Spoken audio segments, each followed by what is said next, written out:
Peter Lanyon's great contribution to the landscape genre is to have extended its expressive potential using the pictorial languages available to him as an artist working in the middle of the 20th century. In particular, he was able to encapsulate our dynamic involvement with places which are very significant to us. And that dynamism is both physical, the fact of the matter is that we do move through the landscape when we're in it, but also psychological. Peter Lanyon was born in St. Ives in 1918, and he grew up in the town. And then after the war, he quickly became a leading figure amongst the young generation of modern artists that gathered there in the middle of the 20th century. Penwith, the area that St. Ives lies in, was to become for him an area of intense interest and the subject of his work. It was the place to which he felt most connected. Peter Lanyon took up gliding in 1959 because he wanted, first of all, to get a new view of his home territory. But when he climbed into a glider for the first time on the 5th of October 1959 and went up into the sky, not only did he see that, he discovered something he hadn't anticipated, and that was the extraordinary interior life of the sky. He discovered, first of all, a view of a landscape that he knew from the Earth, but he also discovered the real richness and variety of what happens in the sky when you are a part of it, as you are when you're flying a glider.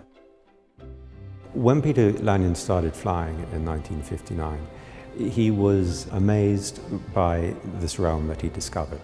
And he wrote to a friend at the time that it was as complex as the sea.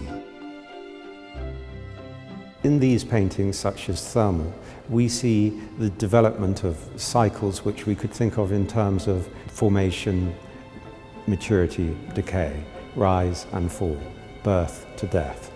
These are the sort of subtext to many of the paintings in this exhibition. There is a sort of a human dimension beyond merely the experience of flying and being in the air.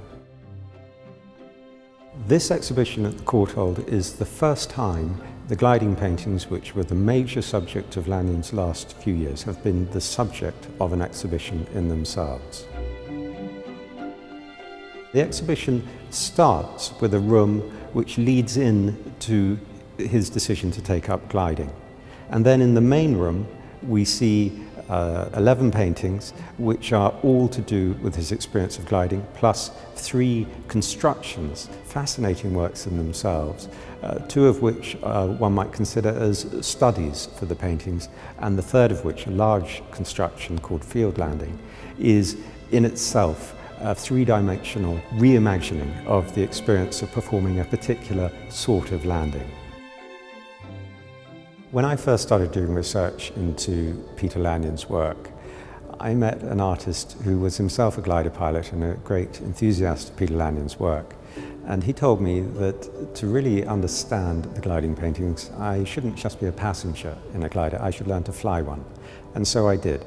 And that completely opened up these pictures to me. I recognized in a way that I hadn't before the experience that Peter Lanyon was conveying in these pictures.